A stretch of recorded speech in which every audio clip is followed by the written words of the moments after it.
All right. Welcome back, everybody, to This Week in Drones. My name is Michelle Duquette. I'm here with my cohort in crime, Matt Sloane. Our fearless leader, David Lewin, has once again left us without adult supervision. So, no holds barred this time. And luckily, my buddy Erin is with us today, and we're going to talk a lot about what's going on in North Dakota. Before we get started, let's do a quick intro around the room. I'll start. My name is Michelle Duquette. I'm the CEO of 3 Mad Air. Matt? Matt Sloane. I'm the co-founder and chief strategy officer at Skyfire AI. And I'm Erin Roesler. I am the Deputy Exec Director for the Northern Plains UAS test site, and I oversee North Dakota's Vantage program, which is our Beyond Visual Line of Sight infrastructure initiative. Excellent. Well, welcome.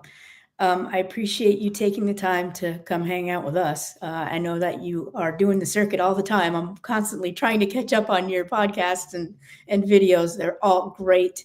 Those of you that are out there, Erin does what is it, Beyond the Buzz? Is that what it's called? It is, Beyond the Buzz, yep. All right, be sure to check that out. So let's jump right into this, because I am concerned that we're going to have way more to talk about than we have time today. So let's just jump in. So Erin, let's start with debunking the myth of North Dakota being just a state, because we know that North Dakota is actually many, many things. So can you kind of give us a high level of what's going on in your world? Yeah, it's always one of those discussions that it's hard to map out everything that's happening here because, well, we are a flyover state and we have a population that's just over 500,000, and what the heck could be happening in a state like this? But the reality is there's a lot. I really go back to at least 10 years ago, but it goes back much further than that, decades and decades. North Dakota has always had a very rich aviation culture, starting in traditional aviation, leading to the John D. Odegaard School of Aerospace Sciences at the University of North Dakota, ultimately leading to some very busy airspace when it comes to aviation development here in the state. But that really started taking a focus in UAS, probably, like I said, about 10 years ago. It was a little bit further than that because things don't happen overnight in this industry, as they should. But the state of North Dakota looked at where it was at and said, if we want to continue to lead in aviation, we need to find a way to diversify our economy. We're heavy in oil and agriculture as a state, but there was an opportunity to really seize economic opportunities in aviation more so than it had in the past, and that meant addressing the new entrant of UAS. And that led a whole host of activities. So it was now 11 years ago, the test site program was started at the federal level, and North Dakota saw that as a huge opportunity to seize economic opportunities. And so the test site, the Northern Plains UAS test site, was founded in North Dakota at that point. There also was work being done at the University of North Dakota around that same time. There was a UAS Center of Excellence that then had a very influential factor into the university setting up the first accredited unmanned degree program for UAS, so a 4-year degree in UAS studies. Same time period, you had Grand Sky, which was a developer on behalf of Grand Forks County that entered into an enhanced use lease and a joint use agreement at the Grand Forks Air Force Base to completely revolutionize how we're leveraging the Air Force infrastructure for civilian applications, in particular UAS applications. Same time period, we had the Grand Forks Air Force Base had lost its previous mission, but was now becoming a UAS base. So you had the DoD side, then the Air National Guard became also a UAS unit. And all those things together, same time period, meant that there's so much focus and so much excitement around UAS in the state. But it all leads up to, it is a small state. And because of that, we can get a lot done. And so that's where it started and ignited. So we're a text and a phone call away from most people that are in this space in the state. So that means together we all get to keep fighting the good fight and work on UAS. And aren't there like different pockets of UAS stuff happening across the state? So it's not just that you have the Northern Plains UAS test site, and it's not just that you have Grand Sky with the Grand Forks Air Force Base, but aren't there other like agricultural, oil and gas things going on across the state? Can you talk a little bit about those?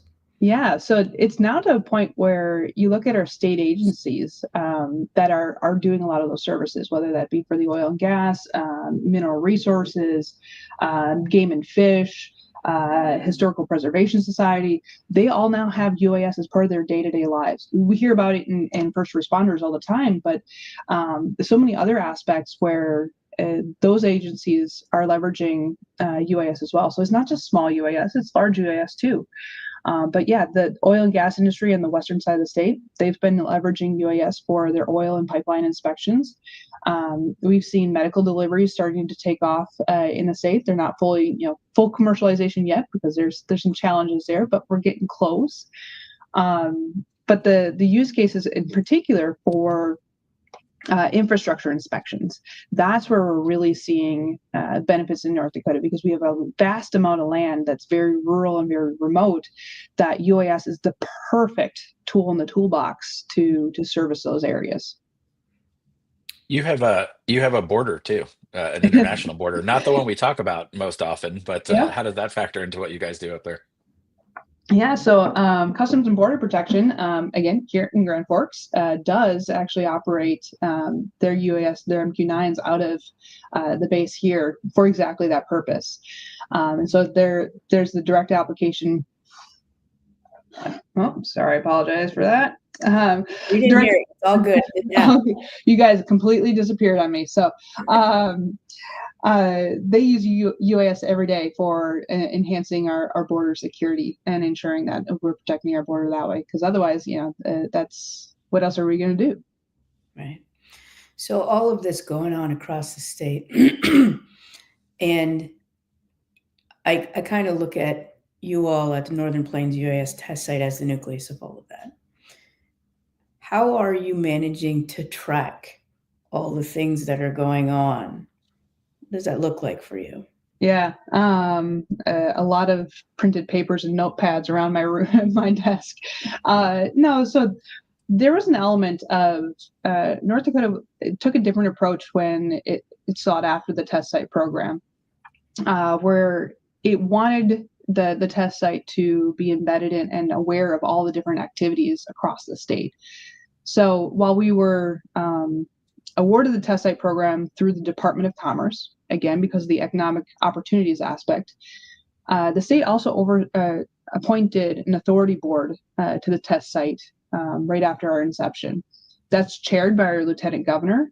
And then the other entities that sit on the board are the DOT, Department of Emergency Services, the adjunct general, two of our academic institutions, so UND and North Dakota State University, the Aeronautics Commission, Department of Transportation, which a little bit unique that in North Dakota, those are two separate. They're not, aeronautics is not under our DOT. And then the Aviation Association. And all those together help us to get directly plugged in. So our authority board has a huge role in helping us ensure that we understand the needs of the various agencies across the state.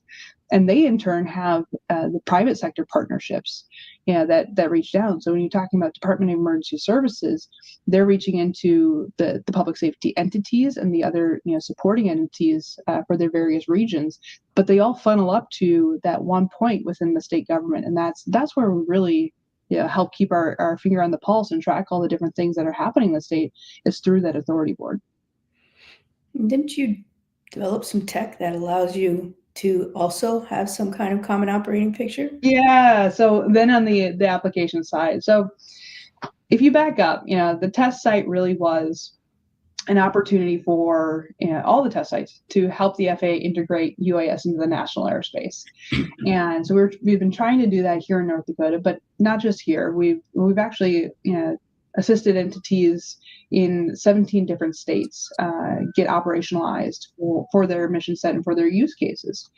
So it's not just North Dakota. And that really helps inform us, though, of a wide variety of in diversity in use cases that then helps us in North Dakota in return. But the largest barriers that any of that experience brought to us was acknowledging that the lack of policy and regulation, or the existing policy and regulation being a barrier for UAS, was the greatest hurdle that everyone had in this industry. However, the second greatest barrier right behind that was the lack of shared infrastructure. UAS is really the only subset of the entire transportation sector that does not get to benefit from shared use infrastructure. The same way we have, roadways and rail and, traditional aviation, airports, air traffic control. It's not, the Delta International Airport. It's not the United International Airport. It's the Mark Andrews International Airport. It's a shared use infrastructure model, because that means, repeatability, scalability, and economic opportunities at scale for the industries. So UAS doesn't have that. I think I'm saying the obvious part out loud right now, but so North Dakota had an idea of, if we want to continue to lead in UAS and aviation and help diversify our economy, we have to help solve the lack of shared infrastructure for UAS as well. So 6 years ago, we went to the governor and said, we need to get ahead of this challenge. And so we want to pursue this. And the governor's office agreed. And it started as a $1 million initiative that was called the Statewide Network.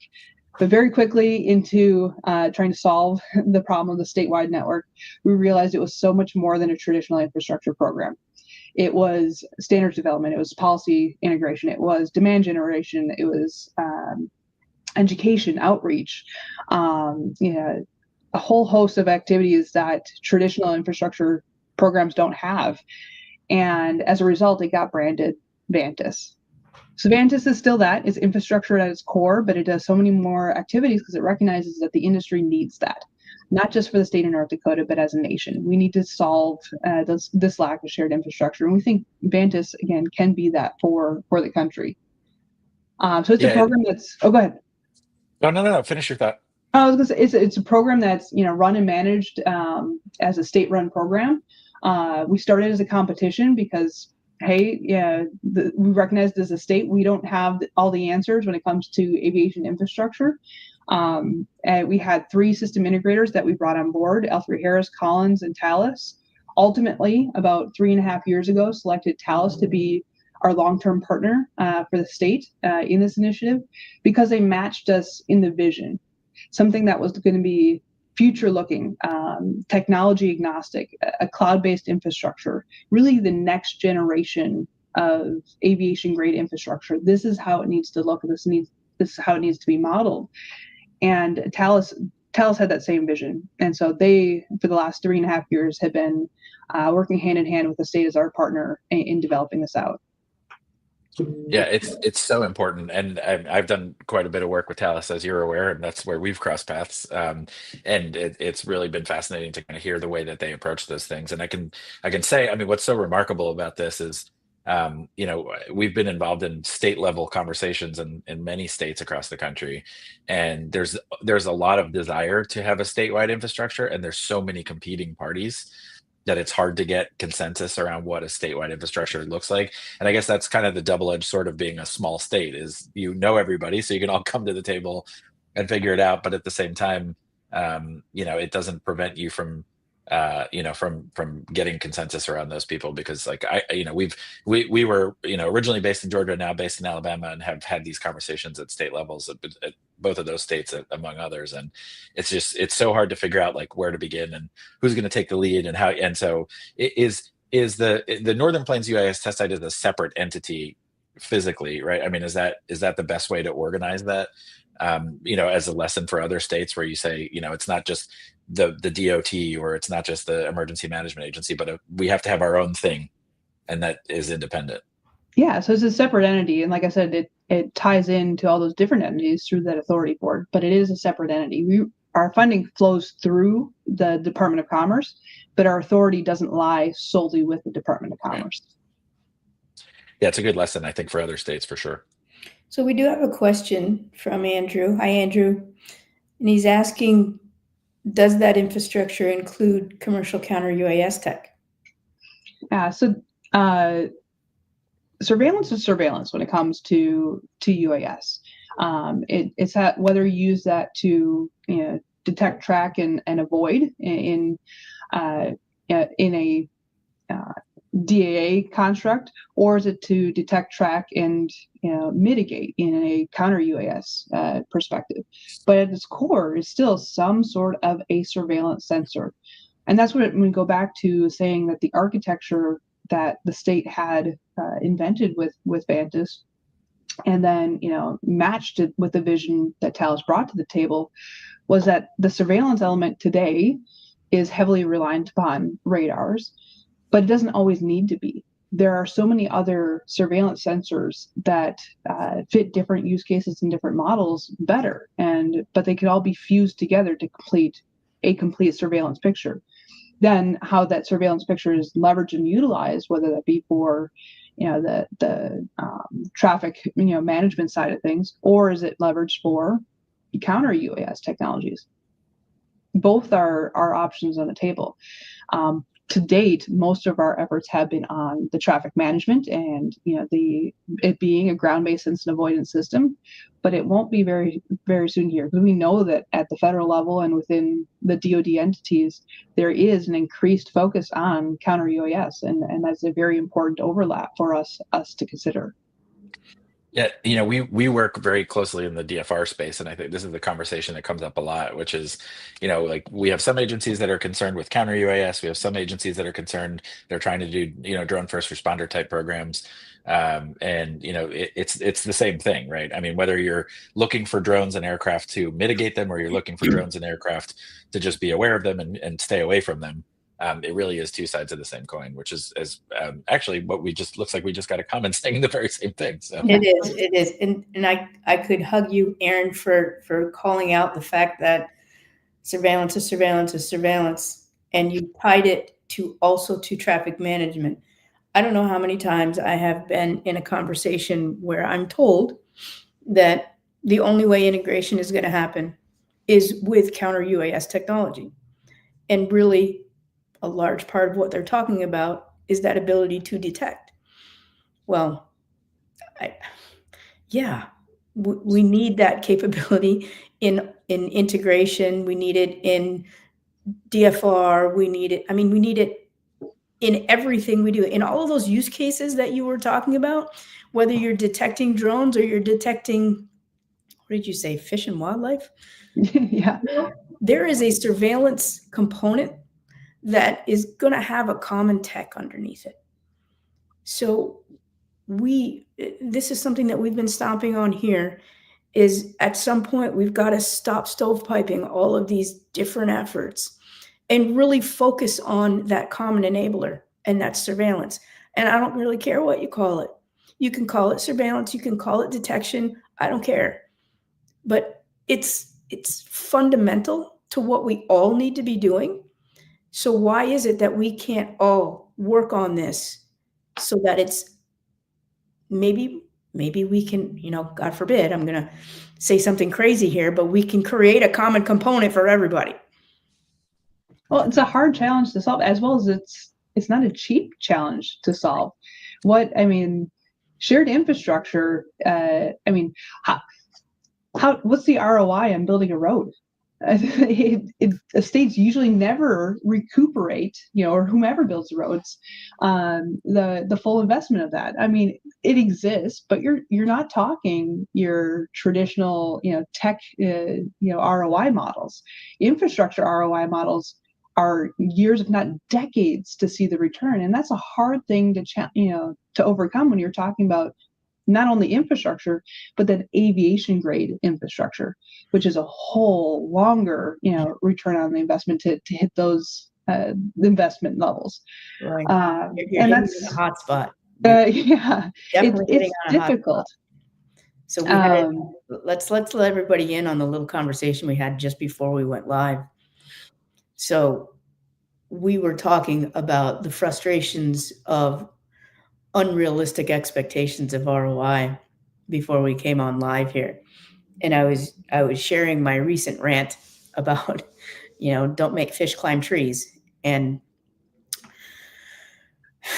this is what we see in the VC world, where we now have venture capitalists who are used to pumping in a whole bunch of cash for startups so that those startups can get to a level of maturity where they're producing something, getting a return.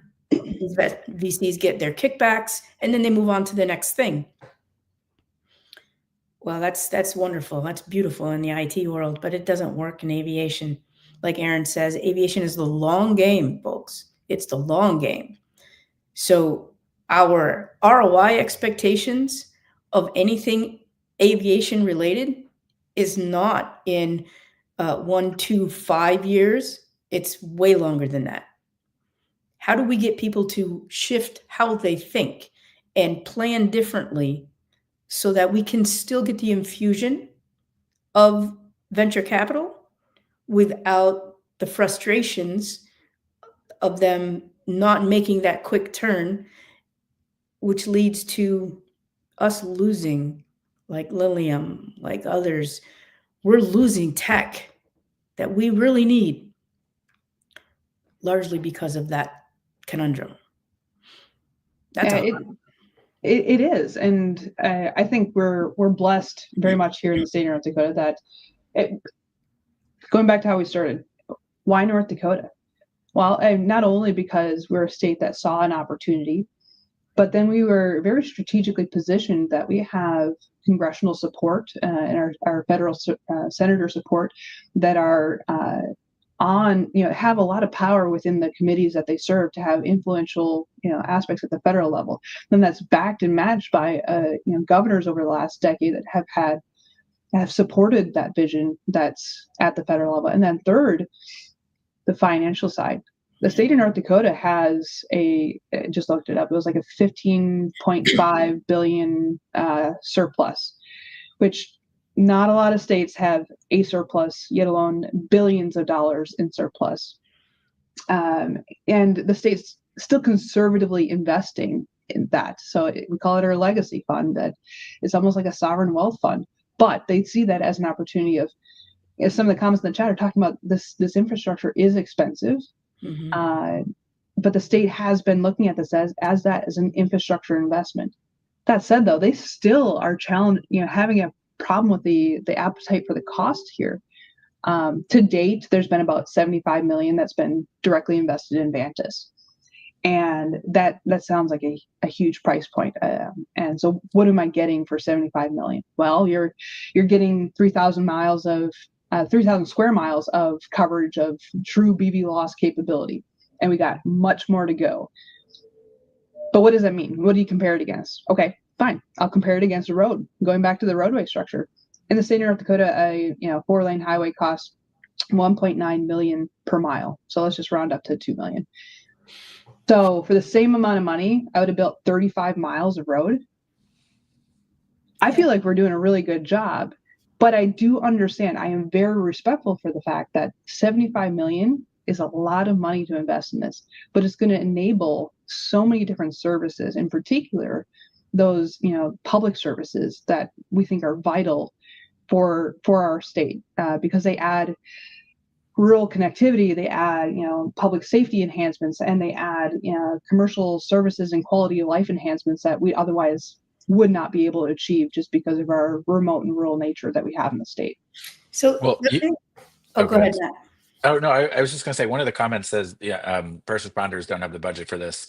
Sharing the infrastructure isn't just a thought, it's a necessity. And I think that really gets at the key and the core here too, which is, and this is my soapbox, so I apologize in advance, but we can't really, we can't realize the all of the benefits that drones bring us unless we enable BVLOS. And I think everybody probably that's watching this webinar understands that at a fundamental level, right? We have to be able to fly beyond line of sight to get everything from package delivery to organ delivery to, whatever, if Chick-fil-A sandwich dropped on my front doorstep, but I think the real benefit of it is, the ability to put defibrillators on drones and put, trauma kits on drones and get things to people in a timely manner. But to the commenter's point, we're right now, what we're doing is we're essentially going door to door from agency to agency within a state, whether it's a city jurisdiction or county jurisdiction, and we're saying, hey, we want you to invest millions of dollars to put this infrastructure into place, and it's only going to benefit your little slice of the world. And that's just it's unfair to ask them to do that, and so that doesn't work. And as somebody who has worked with 1,000+ public safety agencies over the last 10 years, I've had this conversation with every single one of them, and at some point they made the cost benefit decision that, okay, well, it's a little bit of money in the scheme of things, it's going to get us a lot of benefit, but like, we're all missing the bigger picture here. You're not in North Dakota. I think that's the whole point of having you on the podcast, is you're not missing the bigger point, and that we have to share this infrastructure to be able to take advantage of the benefits of this technology, which we're missing in the other 49. And I'll say a few other states are starting to see the picture too. I'm being reductive, but you get the credit. Yeah. So let's talk a little bit about, we've been talking all about infrastructure and enabling infrastructure. You also in North Dakota, that one thing, are working. You've made mention of your relationships all the way up to the top level of the state, and you've recently been working with them to try and kind of further the DFR type challenge that some of the folks are referencing here in the comments. And that's, we have multiple DFR programs. We've got all different kinds of platforms. We have restrictions that are going to reduce the amount of platforms that these public safety folks can use. But it's not just public safety. It's anyone in the state of North Dakota who has been using these other platforms are now going to have some level of performance and ROI restriction when they have to give up or not be able to use those platforms anymore. So I understand that you all took some measures to try and address that. Can you tell us a little bit about what North Dakota did? Yeah, so North Dakota is not unique in this. That many entities, states, regions, whomever, we all are facing restrictions that are already in place at the federal level, in particular through the NDAA and the American Drone Act, that will restrict which platforms entities can use, in particular if they're leveraging federal funding. We've seen that as a state. As an entity, we participate in many federal research programs that we've already had this restriction where we couldn't procure particular, aircraft as a result of those funding mechanisms because of what the federal government feels is some potential security threats. And I say it's not just drones; it's in different facets. I have, my personal cell phone is mine, but I access my government email and other government platforms through that. Guess what? I can't have TikTok on my phone. And so NDIT, the state IT department, has banned and blocked pretty successfully any access to TikTok on my phone. Because even if there isn't direct access or hasn't been a threat through that platform yet, there's a potential for it. In particular, maybe it's not. Oh, go ahead. I want to give you a little anecdote, something I found just this morning, about our cell phones. Someone did a video where they unpacked all of the components, everything that goes into our cell phones. And this one happened to be an iPhone. And there are components in there from everywhere: South Korea, Taiwan, Japan, China. Inside our everyday phone. So it really doesn't matter what app you're using, because there is a potential for that compromising tech to already be there, if that's the intent. So sometimes it feels like our conspiracy theorists take truth and then explode it. And I'm not even sure anymore where to draw the line of reality. Mhm. So are we having to harden absolutely everything? And what does harden even mean in this context? My God, don't take away my cell phone. I will not be able to function. No, but there is an obligation, again, at least for us from a state perspective, to at least protect the government data, right? So I'm a state of North Dakota employee, and so having these restrictions on that it helps protect that government information. As a private citizen, no, there's aspects to the technology you use. You don't have those same restrictions. If I was not a government employee, there would not be a TikTok ban on my phone, right? But it was from that same concept that one, we as a state looked at, we probably have an obligation to the citizens of North Dakota to ensure we're protecting the government data. And so we need to be considering, what does that mean for all the pieces of technology we're leveraging? But second, there was an aspect on, if there is going to be these restrictions at the federal level, we don't want to have the state or any state entity have disruptions in their operational continuity because all of a sudden there's a ban at the federal level. We have so many of our state agencies that are leveraging UAS today, and it's taken years of work to getting them to adopt these technologies, and they're now leveraging them daily. So a ban at a federal level would be detrimental to the services that those agencies are continuing to offer the citizens here. And so how do we get ahead of this? And so the concept of a drone replacement program was introduced, and Matt knows this. It's near and dear to my heart when I look at the public safety entities, because the last thing you want is any of these public safety entities, which are already strapped for funding, to go, well, am I going to replace this drone that because I now have a paperweight because the federal government has banned it, or am I going to buy a new AED, or I'm going to buy other life-saving equipment? And that was a predicament we felt very strongly, and others within the state felt very strongly. We don't want any state agency to ever be facing that challenge, in particular, again, the public safety entities.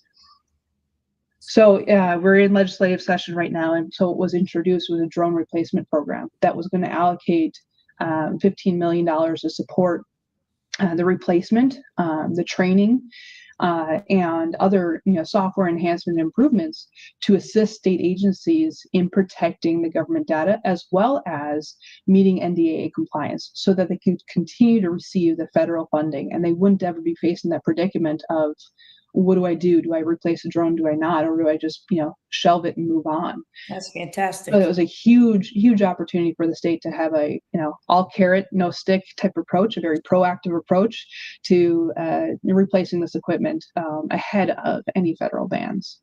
That's wonderful. I know that I've been talking to other folks, other states who are either actively working on something like that or have already done it, and it's in its nascency, but it's working. So I understand there's been an update though since that was drafted. Yeah. So that program was tied together with another initiative that was very important for the state, and that is the FAA Radar Data Program. If we get time, we'll come back to that, but I don't want to distract from this topic. Ultimately, though, the bill that had those two initiatives, which are both huge, vital national security UAS initiatives, was split, and the drone replacement program ultimately did fail vote, and so it is not moving forward as of right now. That said, though, is going to be a challenge for the state. So in some aspect, whether that's the individual state agencies are going to be facing this program by themselves, or the state will have to address it at some point later on down the road, I think it's inevitable. We're going to have to come back to the topic. So what I can say confidently, what the Northern Plains UAS test site is going to do, going back to what our mission is in serving the state, is we're not stopping. We're still educating ourselves and ensuring that we can provide resources and knowledge and help and assistance to the state agencies when they face these challenges. And so it just won't have funding associated with it. We'll be able to help, navigate the complexities of NDA.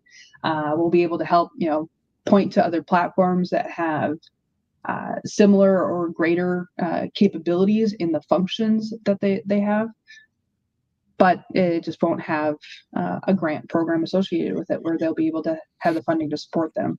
So when I first learned about this, thank you, it bothered me enough that, you wake up at 3 a.m. and you're thinking about this stuff.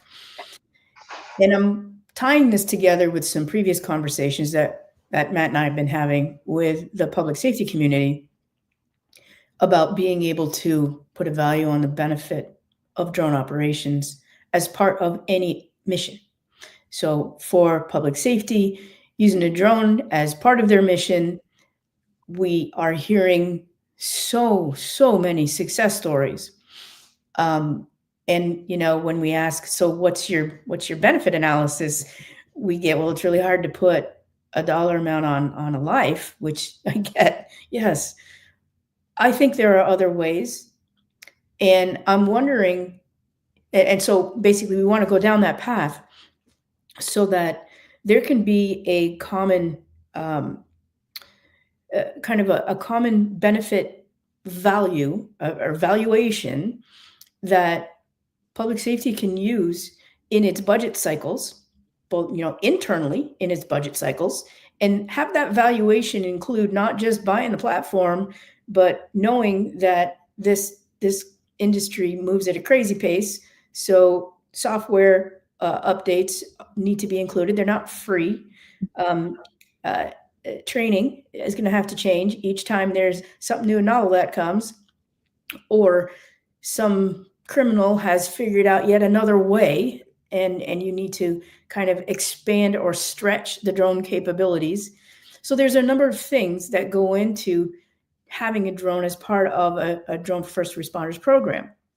We want to be able to bake all that in to a common budget planning capability, maybe some model that they all can use, and also be able to use it to flex, because as we've seen in the comments, we've got about 50 independent programs out there for DFR. So the nuances also need to be factored into that model. I think that approach might be beneficial for North Dakota because you all are, everything's relative. You're small. Mm-hmm. But you have a lot of different industries that are benefiting from using drones in the state. I'm wondering if maybe Test Site as the nucleus has the breadth to be able to touch all of those different sectors within the state and work with them on building that valuation that then becomes a lost target if we don't take action and get that replacement program in. Yeah, and we're actively doing that. There's one aspect that Matt will resonate around. It goes to public safety entities. I personally have been working with the Grand Forks Fire Department. Gosh, I think we're now at 7 years now, and it is an operation that is near and dear to my heart because I want to see success so badly. But you talk about the economic returns on a drone as a first responder model. Great, wonderful. That doesn't work in North Dakota from an aspect of we don't get that many emergencies.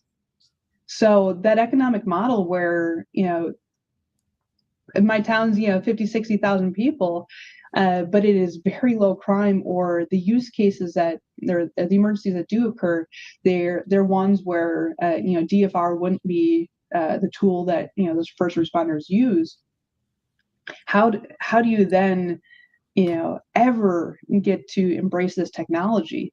And so it's a different model. What we've done here in Grand Forks, the city of Grand Forks, is the Grand Forks Fire Department is the primary emergency unit for the drone operator or operating the drone, and we hope to get it to the drone as a first responder model where it will be a BB loss platform. Right now, today, it is a VFR. or visual line of sight, they'll bring it out with them and it'll just be deployed on site. It is not a DFR model. However, what we did change though is that when there's not an emergency in progress, what are the other non-public safety or non-emergency missions that drone can go out and do? It can do inspections for wastewater management. It can do roadway inspections for the city engineering. It can do infrastructure inspections for our flood protection that we have around the city. And a whole slew of other mission sets, in particular, just for how a fire unit is usually staffed. There are people that are there 24/7. So they've changed their scheduling as a unit, that they have a UAS pilot that is on the schedule at all times. And so rather than sitting at the firehouse, and I joke around that rather than sitting at the firehouse and cooking chili and playing cards, they're going out. I love them to death, so they let me make the joke. But they go out and they fly these mission sets for wastewater management, and then they upload the data at the end of the mission, and it goes into a database that then the engineers can look at it and make their determination for the wastewater management side of things. And what it actually is, what we found in return is having actually a higher retention of those firefighters, because they're not bored. There's a motivation, there's an excitement, there's a purpose to their mission that day. And it's been hugely beneficial in so many other ways that we never anticipated. And like I said, yes, it is that DFR economic model, but it is more than that. And now we're hoping that we'll, as a result, build a blueprint that more of these rural communities will be able to look at, not just a DFR model, because yes, ideally they can save a life, but what else can they do? What if they never get that 911 call? What if they never, it never rises that emergency? What else can that drone do? And I think there's a whole host of communities across the country that will resonate with those models. So you're singing a song that our friend Jason Day has been advocating for, drones as a service.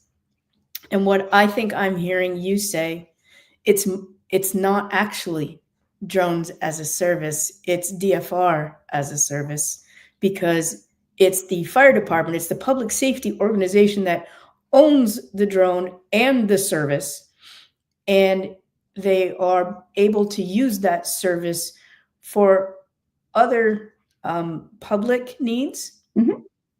In whatever the area is, a city, a county, whatever. Exactly. Yep.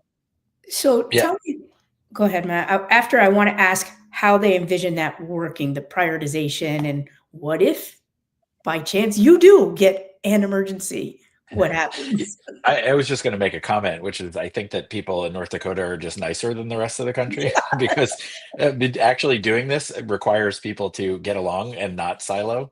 And I see so many times where even just between a fire department and a police department, where they're just like, this is my drone, you can't have it, or this is your drone, and I think it's an absolute ideal. And I think that, there is a huge lesson to be learned there for the rest of the country. That as good as the chili is, they can actually use that as a model to help out at least the other agencies within the county or the city, let alone private sector, agriculture, all that kind of stuff too. But it's a fabulous model, and it's super exciting that it's working too. So it's giving that unit the justification to buy the higher capable platforms, because that's as some of the comments have said, they don't have the budget, so how do you justify it? And it's yes, okay, you can put a cost on a life, but there's always what if we lower crime and we lower whatever, and then no lives were ever at risk? Well, then we still have an economic return through all these other services that it could be leveraged for. Yeah. But the prioritization, going to Michelle's question, is it still is that emergency, and that is how the fire department has approached it today. It's a worker bee that its first and primary mission is those emergencies. So when an emergency call comes in, they'll divert and they'll do that because they understand that, hey, I really needed to survey those potholes on 32nd Avenue, and that'll just have to wait till tomorrow because potholes will live another day. So that drives me to another question. When we talk about prioritization, perhaps not there because everyone's so nice and there's not a lot of crime, but other places where it's not that clean. The prioritization, let's say we have this kind of DFR as a service concept somewhere else where that prioritization kind of gets put to the test a little bit more regularly, which means the public entity services get pushed to the side. They have to wait another day or next week or whatever it is. Are there discussions, even in your nice world, where perhaps those other entities can see their way to contributing to adding another drone and another drone pilot to the fire department so that even if one emergency comes up, there's still someone else that can continue to backfill and do those services?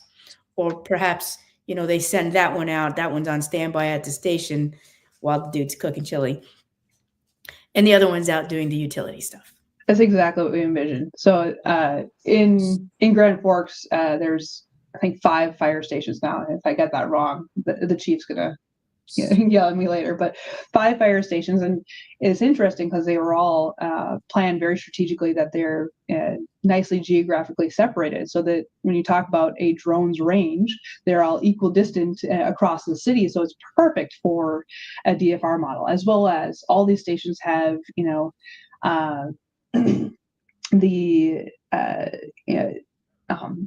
emergency power backup, so that if power goes out, they're still able to respond to emergencies and such. And that is exactly the vision, is that someday each one of those firehouses would have a drone in a box, DFR solution on top of the roof or nearby, that the closest unit, just as the 911 call comes in and the dispatch goes out, that drone would go and respond from that firehouse. But also that if that firehouse was already responding to a different emergency, just as we do today, the next closest firehouse would respond. And it is this networked approach that would be able to do that. And then you can build in the strategic resource planning that, okay, you never have all 5 going out for non-emergency missions. You always reserve 2, back at a fire station that are ready and poised for emergency services. There's a strategic deconfliction element to this that, again, we're talking years out. Mm-hmm. That's the vision. That's what we hope to enable in the city. So it's really this, safe, smart, connected city that's leveraging this technology in very, widespread ways. So this also makes my head go towards what Virginia is doing with their fix. This is something that Charles Warner keeps reminding us is an available way to share information. So it won't just be in this scenario we're talking about, just the fire departments that have a DFR program and a drone associated. There will be others. There will be police stations. There will be a sheriff's station. There will be state police. And being able to have SA from a government level on where all those assets are at, because unlike Grand Forks, there are places where there are emergencies happening all over at the same time. Mm-hmm. So are you guys looking at what an information sharing type? Yes. Okay. Yeah. Your coffee. Thank yep. you. Yep. I should have pointed the label around a little bit more, but and that's exactly the concept. So, like, again, Vantage being that shared use infrastructure is enabling BV loss, but an aspect of that is, tying, again, all the users of the system, so there's that common operating picture, whether that's to enable BV loss or just to ensure that where all your asset management that Fix is trying to accomplish as well is part of that vision. And then Vantage takes it to the next level of ensuring then that there's the aspect of, traditional aircraft in the sky as well, that where they're flying, so that as a helicopter is coming into the helipad, that's deconflicted, and enabling all users to access the airspace, safely. So there are a couple of questions that have just came in. One from our fearless leader, who is on an airplane supposed to be napping right now. He just can't quit us. He's got to watch. This is the adult supervision that we need. Yeah, right, exactly. Yeah. So Erin, he's asking about paralleling what we've seen in highway projects using public price partnerships and federal and private partnering. Yeah, it is definitely where we think Vantis is going to go. It started as a state-run program. Over the last year, we've looked at opportunities for, whether you call it commercialization or an evolution from a state-run program only into the next business model. We think that really is likely a public-private partnership of sorts, where then that opens up funding mechanisms that are both public, private, and public could be state and federal. There is an aspect of what we're doing. We're envisioning that we're not going to be building out and duplicating infrastructure that already exists, and in particular surveillance. There's surveillance across the majority of the country already. And so looking at that surveillance and seeing how that can be leveraged for UAS, it will not fit every use case. We know that.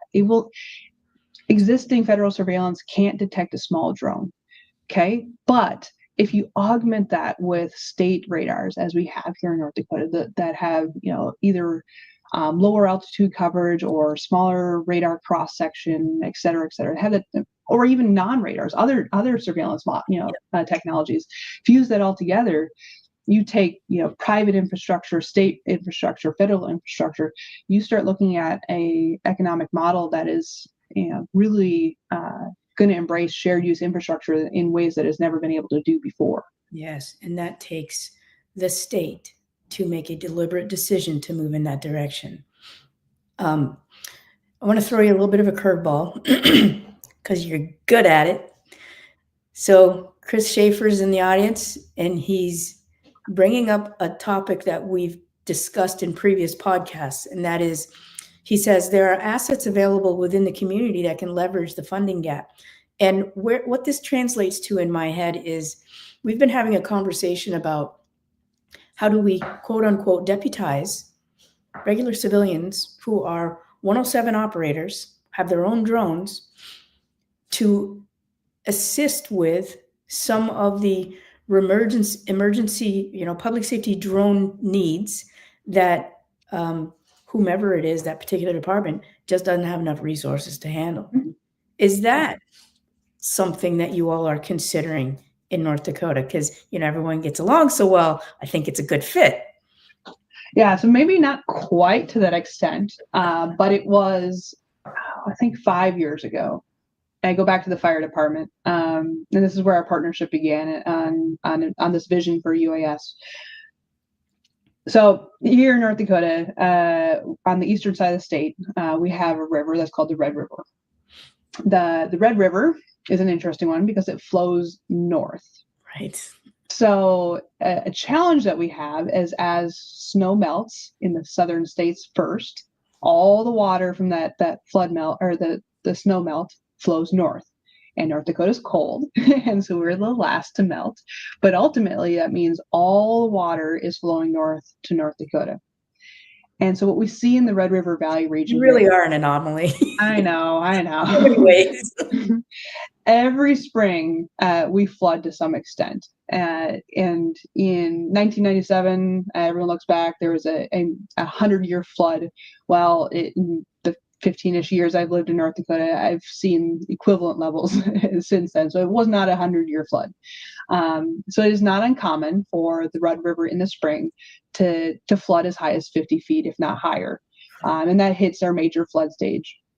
We're lucky that we have infrastructure around our city environments that protects most of the cities. So we're not, seeing significant major, emergency declaration level flood levels every year.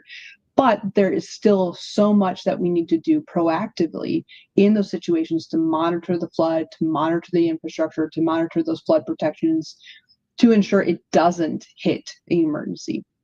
So going back to your point, what we did 5 years ago is, and the fire department did not have a drone at the time, thought that, had the vision that drones could help with the flood, but how do we do that? They don't have one.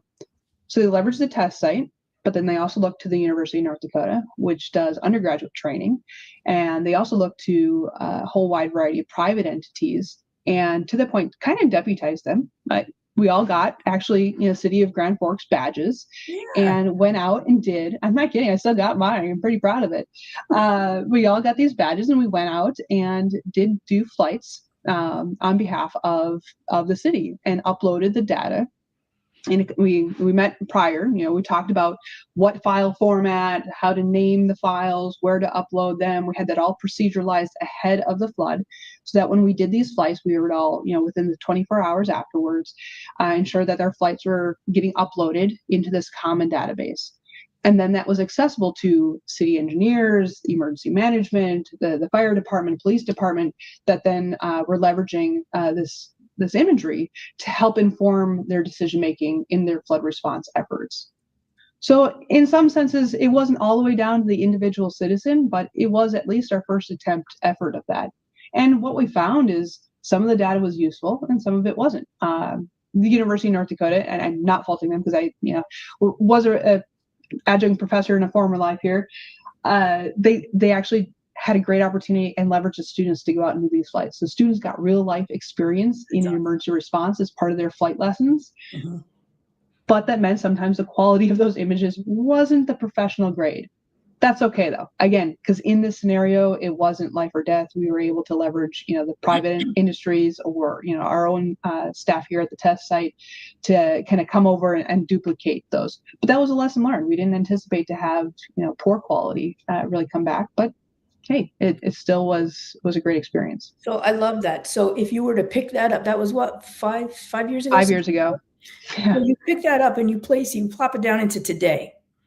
We know that today we have so many more very experienced pilots who mm-hmm. are just hanging out, looking for something to do, who are wanting to contribute using their drone in some way. They're 107 pilots. They're trying to follow the regs. We know that those assets are out there. And what you've just described is probably very similar to what the chat is talking about going on in California, where they are leveraging the regular pilots to be able to assist with state level needs.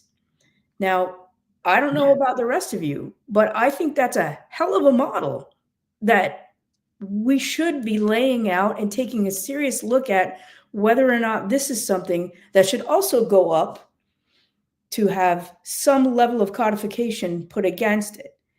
Because we know that leaving all of the public safety, all of the agricultural, all of the mission sets to their own stovepipes doesn't really work, does it? It's not working. So this might be an opportunity for us to throw another alternative thought out there and see if there is a way that we can make it work. Yeah, the one challenge the wrench I want to throw into that plan is that there has to be a standardized sort of level of training and competency, I think. Absolutely. And that's something we're sorely lacking across the industry. And I know Charles feels very strongly about that too. We've talked about that at length. Yeah. But I mean, there is no, other than 107, which means you can pass a written test, there is no level of standardization that's, sort of universally accepted. Unless you live in North Dakota. And then unless you live in North Dakota, right. Yeah, I mean, we, just to give the shout out, the National Wildfire Coordinating Group has done a great job of this on wildfire response because, everybody and anybody shows up to wildfires. Mm-hmm. But I think, it's definitely something that, we need to look at more seriously across the industry. Well, I think, what you talked about of this model, deputizing, before you get that badge to deputize yourself, you have to complete a prerequisite training. And essentially that's what we did here without really calling it that. But we discussed, what areas that we wanted them to fly. It wasn't just across the entire city. There's very definite areas, and some of those were loiter models, some of those were an out and back model.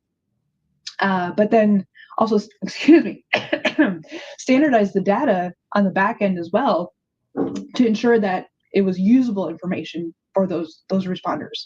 Sorry, I'm dying here. It's all the excitement. And, as we are closing now, we have less than a minute left. So continue on. I'll be okay. We brought you to tears. I think what this means is we're going to need to check back with you in, several months to see kind of how all of this has manifested for you. And maybe by then you won't be crying anymore. I probably won't be. Hopefully I'll be fine by then. But thank you so much for coming and hanging out with us today. Erin, there's, you know, we've been in all of these things together for such a long time. There are so many different opportunities that we need to chase down and follow through on. And I'm very proud of what you all are doing in North Dakota, and that you're hitting many of them. So now I am actually going to cry. So thank you. And Matt, any more closing remarks? No, I think it's great. It's always a pleasure to see you, Erin, and I will be coming to visit sometime in the next couple of months. We've been trying to work that out with the folks from Talis, so I look forward to meeting you and seeing. Well, I've met you already, but seeing you in person, and we'll take it from there. Lovely. All right. Well, thank you so much, everybody. Take care. Have a good rest of your week. Thanks, Thanks, everyone. Bye-bye.